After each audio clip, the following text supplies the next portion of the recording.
Doing very well. तो हमारा जो एनपीटी का सीरीज़ है उसमें मस्कुलोस्केलेटल चैप्टर हम काफ़ी आगे तक प्रोग्रेस कर चुके हैं, जिसमें हमारा आज का टॉपिक है स्पाइन।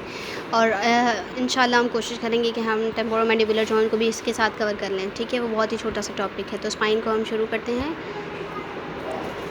ठीक है, स्पाइन का जो जनरल फंक्शन है वो वर्टिब्रल कॉलम जो है वो इसका होता है। जनरल स्ट्रक्चर जो है इसका वर्टिब्रल कॉलम पे होता है, जो फंक्शन भी वर्टिब्रल कॉलम के थ्रू ही करता है। अब वर्टिब्रल कॉलम का जो फंक्शन है वो क्या है?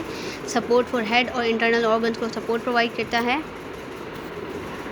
स्टेबल अटैचमेंट प्रोवाइड करता है for all soft tissues, extremities, rib cage and pelvis. Protection for internal organs and spinal cord. Attenuates forces from above and below. ठीक है, attenuates forces from above and below. जो भी forces act कर रही होती हैं एक्सटर्नल फोर्सेस स्पाइन पर या बॉडी पर, ओवरऑल बॉडी पर, वो जो है उनको सही तरीके से डिस्ट्रीब्यूट करता है और फंक्शन परफॉर्म करता है। कंपोनेंट्स की बात करें तो consist of 24 freely movable and 9 fuse bones divided into 5 distinct region: cervical, thoracic, lumbar, sacral and coccygeal. अब इसकी ऑस्टियोलॉजी की बात करें तो यहाँ पर टिपिकल वर्टिब्रा होता है, रीजनल वेरिएशंस होती हैं। टिपिकल वर्टिब्रा की वर्टिब्रल बॉडी, पेडिकल्स, लेमिना, जो कि इंक्लूड करती है superior inferior articular process of facets या ट्रांसवर्स प्रोसेसेस होते हैं, और स्पाइनस प्रोसेसेस भी होते हैं। ठीक है, वर्टिब्रा के अंदर जो जो स्ट्रक्चर्स होते हैं उनको डिस्क्राइब किया गया है। फिर रीजनल वेरिएशंस की बात करें तो सर्वाइकल के अंदर जो है वो हमारे पास 2 एटिपिकल होती हैं और बाकी जो है वो टिपिकल वर्टिब्री होती हैं। 2 जो एटिपिकल वर्टिब्री होती हैं वो एटलस और एक्सिस होती है, C1 और C2, जो अलाउ करी होती है active range of motion allow करी होती है रोटेशन में without compressing the spinal cord. ठीक है, अब उसके बाद हमारी आती है वो अनसिनेट प्रोसेस होते हैं, यहाँ पर यूनिसिनेट प्रोसेस होते हैं। और इसके बाद हमारे पास ट्रांसवर्स फोरामेन होता है इसके अंदर। उसके बाद हमारे पास आ जाते हैं वर्टिब्रल बॉडी होती है, जो कि रेक्टेंगल शेप की होती है। ये ना एक वो फ्रॉग टाइप की शेप भी अपीयरेंस दे रही होती है। सर्वाइकल वर्टिब्री जो कि ना एक स्पाइनली सा फेस बना रही होती है। फिर यूसिनेट जॉइंट्स होते हैं, हमारे पास जॉइंट्स होते हैं ऑफ वोन लुश्का। ठीक है, C3 से C7 तक होते हैं। लिमिटेड सर्वाइकल मोशन यहाँ पर होता है और रोटेशन भी बहुत कम होती है यहाँ पर। ठीक है, क्योंकि मोस्ट ऑफ द रोटेशन जो है हमारी सर्वाइकल रीजन की, हमारी अपर एक्सट्रीमिटी जो है वो सर्वाइकल की गर्दन नेक की हमारी होती है C1 और C2 पर। ठीक है, उसके बाद से हमारी जो स्पाइनल कॉर्ड है वो कंप्रेस होना शुरू होती है, या एक रिस्ट्रिक्शन यहाँ पर प्रोवाइड होना शुरू हो जाती है C3 C7 पर। ठीक है, उसके बाद हमारे पास थोरेसिक आ जाता है। यहाँ पर Demi facets for articulation with rib होता है, मतलब यहाँ पर जो है ना वो रिब जॉइंट के लिए आर्टिकुलेशन के लिए भी फैसेट्स होते हैं। ठीक है, वर्टिब्रल बॉडी जो है वो हार्ट शेप की होती है। प्रोमिनेंट स्पाइनस प्रोसेस होते हैं, एंगल्ड होते हैं by following rule 3। Thoracic vertebrae जो है ना वो रूल ऑफ 3 फॉलो करती हैं, मतलब हर जो है 3 वर्टिब्रे के जो स्पाइनस प्रोसेस है उसकी पोजीशन जो है वो वेरी करती है अदर 3 स्पाइनस प्रोसेस से। जैसे कि T1 से लेकर T3 तक का जो है वो ट्रांसवर्स प्रोसेस होता है, इवन होता है ट्रांसवर्स प्रोसेस, सेम लेवल पे होता है स्पाइनस प्रोसेस के साथ। ठीक है, अब T4 से T6 की बात करें तो स्पाइनस प्रोसेस जो है वो found 1/2 level below the transverse process, मतलब जो है ट्रांसवर्स प्रोसेस थोड़ा सा ऊपर होता है और स्पाइनस प्रोसेस जो है वो नीचे होता है, 1/2 लेवल जो है वो नीचे होता है। देन हमारे पास T7 से T9 तक जो स्पाइनस प्रोसेसेस हैं वो फुल लेवल बिलो होते हैं ट्रांसवर्स प्रोसेसेस के सेम लेवल पर। देन हमारे पास है T10 जो कि फुल लेवल बिलो है। फिर T11 है जो कि हाफ लेवल बिलो है स्पाइनस प्रोसेस के। और फिर हमारे पास जो T12 है वो लेवल पर आती है। ठीक है, उसके बाद हमारे पास आ जाता है lumbar vertebra larger than other regions. ठीक है, ये हमारे पास लंबर बहुत ही स्ट्रॉन्ग होती हैं, इनकी शेप में भी जो है वो लार्ज होती हैं और ये स्ट्रॉन्गर होती हैं अदर वर्टिब्रीज के कंपैरिजन में। और जो है इसका जो है वो बॉडी किडनी शेप की होती है। ठीक है, क्योंकि थोरेसिक हमारे पास हार्ट शेप की थी, ये हमारे पास किडनी शेप की है। और बहुत ही प्रोमिनेंट स्पाइनस प्रोसेस के होते हैं लंबर रीजन के। फिर सैक्रम जो है वो वेज शेप की होती है, बोथ एंटीरियरली और पोस्टीरियरली, इंफीरियरली, सुपीरियरली। ठीक है, उसके बाद हमारे पास होती है ये 5 फ्यूज वर्टिब्री से बनी हुई होती है सैक्रम। देन हमारे पास आ जाता है इलियम जो है वो एक खुद ही एक हेप जॉइंट के साथ हमारी बोन बना रही होती है, जो कि 3 फ्यूज बोन्स होती हैं, इशियम, इलियम और प्यूबिस। इनका जो शेप है ना वो वेरी करता है वाइडली अमंग पीपल। और significant difference in shape between man and women, क्योंकि मैन और वुमेन के अंदर जो है वो हमारी इलियम बोन जो है वो डिफरेंट होती है दोनों के अंदर, क्योंकि उनको जो है वो पेल्विक कैविटी का शेप बनाना होता है दोनों इलियम बोन को राइट और लेफ़्ट को मिला के। और जो फीमेल का जो पेल्विस है, इलियम है, वो हमारे पेल्विक कैविटी है वो लार्जर होती है एज़ कम्पेयर टू मैन। ठीक है, उसके बाद हमारे पास आर्थरोलॉजी की बात करें तो यहाँ पर एटिपिकल जॉइंट्स होते हैं, जैसे कि atlanto occipital joint synovial articulation होती है C1 और ऑक्सीपिट के साथ। और इसको जो है वो यस जॉइंट, मतलब नोडिंग जो मूवमेंट यहाँ पर हो रही होती है ना, वो C1 और ऑक्सीपिट के दरमियान हो रही होती है, ठीक है। सिंस मच ऑफ हेड जो है वो नोडिंग मोशन में आ रहा होता है फ्रॉम दिस आर्टिकुलेशन। फिर हमारे पास एटलांटो एक्सियल जॉइंट होता है, नॉन साइनोवियल आर्टिकुलेशन होती है between dense of C2 and interior arch of C1, ठीक है। सबसे ज़्यादा रोटेशन जो है वो C1 और C2 पे होती है। ये हमारे पास नो जॉइंट है, ठीक है। इसको हम नो जॉइंट कहते हैं। लेफ्ट और राइट हमारी जो है वो सर्वाइकल मूव कर रही होती है since much of the head rotation come from this articulation, ठीक है। इधर हमारे पास है costo transverse and costo vertebral articulations होती हैं। ये आर्टिकुलेशंस होती हैं between ribs and transverse processes and vertebral body respectively. अब एपिफाइजल जॉइंट्स होते हैं या फाइव फैसेट्स होते हैं जो कि गाइड कर रहे होते हैं मूवमेंट ऑफ स्पाइन की। साइनोवियल या डायआर्थ्रोडियल जॉइंट्स यहाँ पर होते हैं with capsule and synovial membrane. ये कंपोज होते हैं superiorly inferiorly articulatory process of adjacent vertebrae. Lumbar region के अंदर फैसेट सरफेसेस जो हैं वो मे बी फ्लेट और कर्व्ड होंगी। लंबर रीजन के अंदर आर्टिकुलेशन वेरी करती है। सर्वाइकल और थोरेसिक रीजन में सरफेसेस जो है वो जनरली फ्लेट होती हैं। देन हमारे पास इंटरवर्टिब्रल जॉइंट्स होते हैं बिटवीन इंटरवर्टिब्रल डिस्क और adjacent superior inferior vertebral bodies, ठीक है। इंटरवर्टिब्रल जॉइंट्स वर्टिब्रीज के दरमियान जो जॉइंट्स आ रहे होते हैं ना सुपीरियर और इंफीरियर वर्टिब्रल बॉडीज़ के दरमियान, allow movement between vertebral bodies और transfer flows from one vertebra to another vertebrae, ठीक है। अब ये मूवमेंट जो है वो सुपीरियर टू इंफीरियर या इंफीरियर टू सुपीरियर जो है यहाँ पर मूवमेंट जारी होती है।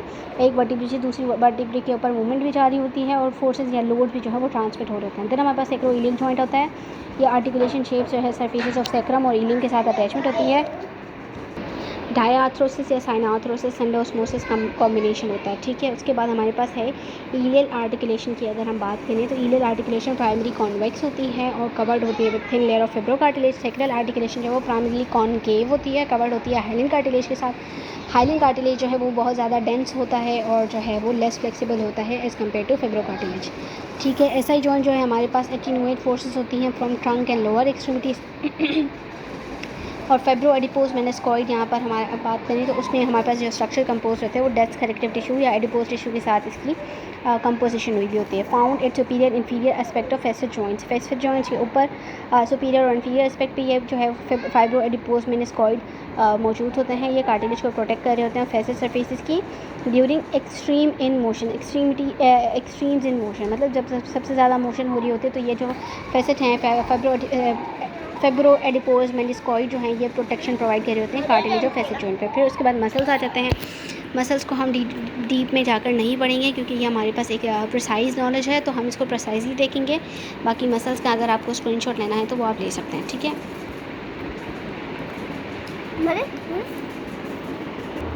फिर हमारे पास इंटरवर्टिब्रल डिस्क या एंड प्लेट्स होती हैं, ठीक है। एनुलस फाइब्रोसिस या एनुलस फाइब्रोसिस होता है इसके अंदर। कोसेंट्रिक लेयर्स होती हैं, लेमेलाए होते हैं, कोलेजन फाइबर्स के बने होते हैं टाइप 2 और फिब्रो कार्टिलेज होता है यहाँ पर और 65% ये वाटर पर कंसिस्टेंट होता है एनुलस फाइब्रोसिस, ठीक है। उसके बाद हमारे पास आ जाती हैं आउटर 1/3 ऑफ एनुलस जो है वो इनोवेटेड होती है बाय ब्रांचेज ऑफ साइनोवर्टिब्रल नर्व, ठीक है।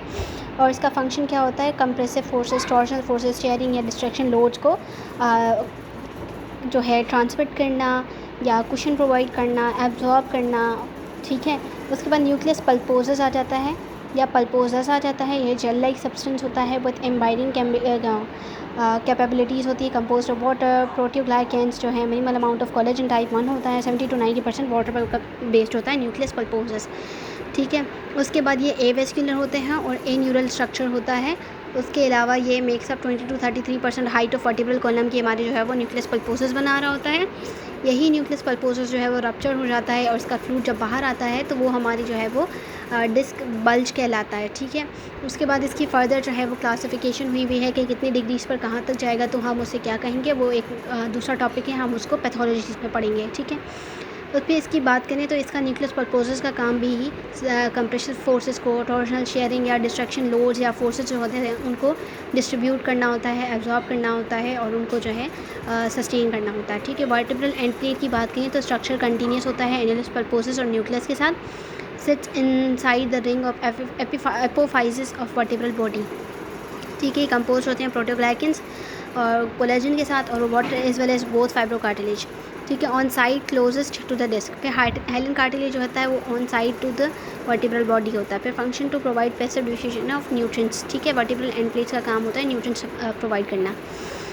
फिर हम बात करें नॉन कार्टिलेज स्ट्रक्चर्स, जो यहाँ पर दूसरे नॉन कॉन्ट्रेक्टाइल स्ट्रक्चर्स होते हैं, लिगामेंट्स होते हैं हमारे पास, कैप्सूल होते हैं और जो है फैशिया होता है हमारे पास। लिगामेंट्स की बात करें तो यहाँ पर एलर लिगामेंट होता है, मोस्ट स्ट्रॉन्गेस्ट लिगामेंट यहाँ पर होता है। फिर लिगामेंटम फ्लेवम होता है, सबसे ज़्यादा जो है लिगामेंटम फ्लेवम जो है वो टाइट हो जाता है तो हमारी जो है वो बैक एक कर रही होती है या स्पाज़म में चला जाता है तो हमें जो है वो बैक एक होता है। लो बैक पेन सबसे ज़्यादा मोस्ट कॉमनली लिगामेंटम फ्लेवम की वजह से होता है, ठीक है। फिर हमारे पास टेक्टोरियल मेम्ब्रेन होती है, anterior longitudinal ligament, posterior longitudinal ligament, inter spinous ligament होते हैं, सुप्रा स्पाइनस लिगामेंट होता है, ट्रांसफॉर्मिनल लिगामेंट होते हैं, कोस्टो ट्रांसवर्स लिगामेंट होते हैं, सुपीरियर पोस्टीरियर और लेटरल इलियो लंबर लिगामेंट होता है, पोस्टीरियर सेक्रो इलियक लिगामेंट होता है, ठीक है। एंटीरियर सेक्रो इलियक लिगामेंट होता है, सेक्रो ट्यूबरस लिगामेंट होता है। फिर हमारे पास पोस्टीरियर इंट्रोशियस लिगामेंट होता है, जिससे सेक्रो इलियक जॉइंट बन रहा होता है, ठीक है। कैप्सूल्स की बात करें तो यहाँ पर फैसेट जॉइंट होते हैं और सेक्रो इलिक जॉइंट होता है, ये तो कैप्सूल्स यहाँ पे इंक्लोज किए हुए होते हैं, ठीक है। तो फैसेट जॉइंट की बात करें तो असिस्ट करता है लिगामेंट्स को in providing limitation of motion and stability of spine, strongest in the थोरेको lumbar and सर्वाइको thoracic region. Facet joint जो है सबसे ज़्यादा स्ट्रॉन्गेस्ट जो है वो दो रीजन में होते हैं, एक थोरेको लंबर में, दूसरा सर्वाइको थोरेसिक रीजन में। सेक्रोइलिक जॉइंट की बात करें तो साइनावल जो है कैप्सूल जो है वो प्रेजेंट होता है सराउंडिंग जॉइंट्स में, ठीक है। ये वेरी प्रोमिनेंट होता है एंटीरियरली पोस्टीरियरली और it is lost within posterior एंट्रोशियस लिगामेंट, ठीक है। देन हमारे पास है थोरेको लंबर फेशिया, ये क्या करता है, स्टेबिलिटी प्रोवाइड करता है वर्टिब्रल कॉलम को when a force is applied, act as a corset when tension is created by contraction of abdomen, gluteus and lumbar muscles, ठीक है।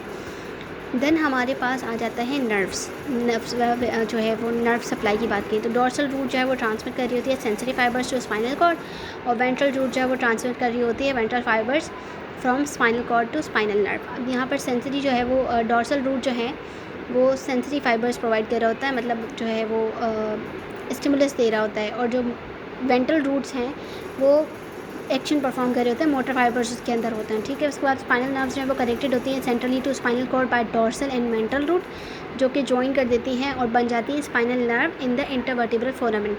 अब स्पाइनल नर्व्स जो है वो डिवाइडेड होती हैं डोर्सल और वेंट्रल रेमाई के अंदर। जो डोर्सल रेमाई है ना वो स्ट्रक्चर्स ऑफ पोस्टीरियर ट्रंक के साथ इनोवेशन उसकी हुई होती है, और जो वेंट्रल रेमाई है उसकी इनोवेशन कहाँ पर होती है, cervical ventral rami from cervical और ब्रेकियल प्लेक्सस में उसकी इनोवेशन होती है। फिर थोरेसिक वेंट्रल रेमाई की इनोवेट करता है anterior structure of trunk within thoracic region. फिर lumbar ventral rami from lumbar and lumbosacral plexus. फिर हमारे पास स्पाइनल नर्व्स आ जाती हैं जो कि पेयर होती हैं, 33 नर्व्स होती हैं, ठीक है। ये वेरियस सेक्शन ऑफ स्पाइन में होती है, सर्वाइकल में होती है, थोरेसिक में होती है, लंबर में होती है। सर्वाइकल की जो स्पाइनल नर्व्स होती है ना वो come out at the level above it's associated vertebrae, ठीक है। उससे ऊपर वाली एसोसिएटेड वर्टिब्री से सर्वाइकल स्पाइनल नर्व्स निकलती हैं। फिर थोरेसिक और लंबर की बात करें तो इसकी स्पाइनल नर्व्स जो है ना वो बिलो नीचे से निकल रही होती हैं लेवल इट्स एसोसिएटेड वर्टिब्री। अब स्पाइनल कॉर्ड जो है वो टर्मिनेट हो रही होती है L1 से L2 के दरमियान होती है। अब स्पाइन की बायोमैकेनिक्स की बात करें तो हमारे पास सबसे पहले यहाँ पर आर्थ्रोकाइनेमैटिक्स आ जाता है। फ्लेक्शन के अंदर क्या होता है, अपर फैसेट जो है वो ग्लाइड करते हैं एंटीरो प्रॉक्सिमली और टिल्ट हो जाते हैं थोड़े से फॉरवर्ड, ठीक है। और एक्सटेंशन में क्या होता है, अपर फैसेट मूव जो है वो नीचे जा रहे होते हैं और पोस्टीरियरली स्लाइडली आ रहे होते हैं और टिल्ट करते हैं पीछे की तरफ पोस्टीरियरली बैकवर्ड। फिर साइड बेंडिंग में बात करें तो साइड बेंडिंग जब हो रही होती है साइड बेंडिंग राइट साइड पर तो अपर फैसेट जो है वो डाउन जा रहा होता है और स्लाइटली इंटीरियर जा रहा होता है। लेफ्ट फैसेट जो है वो अपर जा रहा होता है और स्लाइटली पोस्टीरियर जा रहा होता है। और बोथ फैसेट जो है वो लेफ़्ट साइड की तरफ मूव करते हैं तब जो है राइट साइड की तरफ बेंडिंग होती है। फिर रोटेशन मूवमेंट होती है, अब साइड पे हो लेफ़्ट पे हो इसकी जो है ना इसी तरह से मूवमेंट हो रही होती है। फिर रोटेशन की बात करें तो रोटेशन मूवमेंट होती है। फिर सर्वाइकल पे बात करें रोटेशन जो है सर्वाइकल और लंबर की और थोरेसिक की सेपरेट है। अब सर्वाइकल की बात करें तो राइट रोटेशन जो है वो फैसेट जॉइंट जो है राइट साइड पे जा रहा होता है टू ग्लाइड डाउन और बैक, ठीक है, causing approximation of facet joint on right side, ठीक है। राइट रोटेशन की कॉज करने के लिए फैसेट जॉइंट जो है वो राइट साइड पे ग्लाइड करता है थोड़ा सा नीचे और बैकवर्ड, और वहाँ पर जो है वो अप्रोक्सीमेशन हो रही होती है फैसेट जॉइंट की राइट साइड पर। अब लंबर और थोरेसिक में क्या होता है, वेरी लिटिल रोटेशन हो रही होती है क्योंकि यहाँ की जो वर्टिब्रीज है ना वो वहाँ का स्पेस इतना नहीं होता कि रोटेशन मूवमेंट परफॉर्म कर सकें। थोरेसिक रीजन पर तो बहुत ही मिनिमल रोटेशन होती है, सबसे ज़्यादा रोटेशन जो है ना वो सर्वाइकल और लंबर रीजन में मिलेगी, ठीक है। लेकिन क्लिनिकली इंपॉर्टेंट होती हैं because this motion causes separation and approximation of facet joints. Example lumbar L3 जो है वो रोटेट करती है राइट साइड पर तो सेपरेशन हो जाती है at right side L3 and 4 joint के दरमियान में। अप्रोक्सीमेशन हो रही होती है लेफ़्ट साइड के L3 L4 जॉइंट के अंदर। फिर कॉर्पोरेट मोशन यहाँ पर होती हैं। कपल मोशन में दो मोशन एक साथ हो रही होती है, एक रोटेशन की मूवमेंट हो रही होती है, दूसरी मूवमेंट जो है वो या तो वो जो है बेंडिंग की होगी दूसरी तरफ। एक साइड से अगर रोटेशन हो रही है तो दूसरी साइड से बेंडिंग होगी। तो साइड बेंडिंग और रोटेशन जो है वो सेम डायरेक्शन में परफॉर्म होती हैं C2 से C7 में। रिगार्डलेस क्या होता है, whether spine is a neutral position extension और फ्लेक्शन के दरमियान हो। तो मतलब न्यूट्रल पोजीशन जब होती है या फ्लेक्शन और एक्सटेंशन में जब भी साइड बेंडिंग करेंगे तो रोटेशन होगी और बेंडिंग होगी C2 से C7 में सेम ही पोजीशन में। जब ऑक्सीपिट जो है वो साइड बेंड करेगी, जब ऑक्सीपिट तो C1 रोटेट करेगी ऑपोजिट डायरेक्शन में, ठीक है। तो ये कोऑपरेट मूवमेंट कहाँ परफॉर्म हो रही है, C1 पर। फिर लंबर रीजन की बात करें तो लंबर या थोरेसिक रीजन पर जब न्यूट्रल पोजीशन में हो या एक्सटेंशन में हो तो लंबर सेगमेंट्स जो है ना वो साइड बेंडिंग करेंगे और रोटेशन जो है वो ऑपोजिट डायरेक्शन में होगी, ठीक है। जैसे कि एग्जांपल ले लेते हैं, साइड बेंडिंग कर रहे हैं राइट साइड पर तो रिजल्ट होगा segmenting rotating on left side पर, ठीक है। मतलब एक साइड से जब बेंड करेगी बॉडी तो दूसरी साइड पर रोटेशन मूवमेंट होगी। तो ये इस तरह की जब मूवमेंट दो मूवमेंट एक साथ हो रही होती है ना वो कपल्ड मोशन होती है। और फिर आ जाते हैं फ्लेक्शन की तरफ। जब थोरेसिक या लंबर में फ्लेक्शन होगी तो लंबर सेगमेंट जो है वो विल साइड की तरफ बेंड करेंगे और रोटेट करेंगे सेम डायरेक्शन में। तो ये जो कपलिंग हो रही है अब वेरी बेसिक इंटरप्रिटेशन होती है। रियलिटी में क्या होता है, यहाँ पर there are very significant variation in couple motion between individuals. Couple motion जो है वो डिपेंड करेगी वेदर अ साइड बेंड और rotation is done first. Couple movement जो है वो सबसे ज़्यादा उसकी डिपेंडेंसी ही इस चीज़ पर होती है कि या तो जो साइड बेंडिंग होगी या रोटेशन, दोनों में से कोई मूवमेंट पहले होनी चाहिए फिर दूसरी मूवमेंट होगी, ठीक है। Direction of spinal segment coupling should always be checked with each patient prior to performing a manual technique, ठीक है। ईच सेगमेंट की जो कपल मूवमेंट है वो एक पेशेंट के अकॉर्डिंगली चेक करेंगे। जब भी आप मैनुअल टेक्निक परफॉर्म करते हो तो आप कपल मूवमेंट जो है वो परफॉर्म करवा रहे होते हो और उसके बाद जो है आप जो है वो मैनुअल टेक्निक अप्लाई करते हो फिर, ठीक है। फिर हमारे पास आ जाती है लंबो पेल्विक रिदम, ठीक है। अब लंबो पेल्विक रिदम ड्यूरिंग जो है लंबर की और पेल्विक की रोटेशन की मूवमेंट के दौरान जो है वो एक रिदम क्रिएट होता है। पहले मतलब लंबर मूव करता है, फिर जो है वो पेल्विक मूव करता है तो वो एक मोशन क्रिएट करता है और उसको हम रिदम कहते हैं। जैसे स्कैपुलोथोरेसिक रिदम था कि जब भी हमारा जो है वो थोरेक्स मूव का मतलब जो हमारी जो है ना ह्यूमरस मूव कर रही थी तो हमारा स्कैपुला भी मूव कर रहा था, तो वो एक हमारे पास स्कैपुलोथोरेसिक रिदम जो है वो क्रिएट कर रहा था। उसके अलावा जो हम बात करते हैं लंबो पेल्विक रिदम की, तो ड्यूरिंग फ्लेक्शन में क्या होता है, स्पाइन जो है वो 60 to 70 डिग्री जो है वो मोशन परफॉर्म कर रही होती है। उसके बाद पेल्विस जो है वो रोटेट कर रही होती है एंटीरियरली ताकि वहाँ पर मूवमेंट अलाउ कर सके, ठीक है। इसीलिए इवेंचुअली जो है ना ये followed by hip flexion of hip हो जाती है, ठीक है। ड्यूरिंग एक्सटेंशन क्या होता है, अब इसमें जो है वो हिप एक्सटेंशन में जा रही होती है और पेल्विस रोटेट करती है पोस्टीरियरली, तब जाके जो है वो स्पाइन बिगिंस टू एक्सटेंड। उसके बाद हमारे पास सैक्रोइलिक जॉइंट की ऑस्टियोकाइनेमैटिक्स आ जाती है, ठीक है। अब सैक्रोइलिक जॉइंट में मोशन लिमिटेड होती है बट ड्यूरिंग गेट मूवमेंट जो है वो टेक प्लेस होती है मल्टीपल प्लेन्स के अंदर, जिसमें हमारे पास म्यूटेशंस और काउंटर म्यूटेशंस आ जाती हैं। कॉपलिंग मूवमेंट जो है यहाँ पर अकर हो रही होती है between sacrum and ilium during gait, ठीक है। अब म्यूटेशन क्या है, डिस्क्राइब मूवमेंट होती है that involves flexion of sacrum, ठीक है, and posterior rotation of ilium. उसके बाद हमारे पास काउंटर म्यूटेशन क्या है, मूवमेंट हो रही होती है जो कि एक्सटेंशन हो रही होती है सैक्रम पर और एंटीरियर रोटेशन हो रही होती है इलियम पर, ठीक है। इसके साथ हमारा जो स्पाइन है वो ख़त्म हो चुका है। अब हमारे पास बचता है टेम्पोरोमैंडिबुलर जॉइंट, जो कि हमारे पास बहुत थोड़ा सा है, तो हम इसको भी आज ही कवर कर लेते हैं, ठीक है। अब टेम्पोरोमैंडिबुलर जॉइंट की बात करें तो फंक्शनल एनाटमी इसकी हम देखें तो बायलैटरल आर्टिकुलेशन होती है मैंडिबल और क्रेनियम के साथ, ठीक है। आर्थ्रोलॉजी की बात करें तो यहाँ पर साइनोवियल जॉइंट है with articular surfaces covered by dense fibrous connective tissue rather than hyaline cartilage. Articular disc composed of dense fibrous connective tissue होते हैं विदाउट ब्लड वेजल्स और nerves and pressure bearing areas, ठीक है।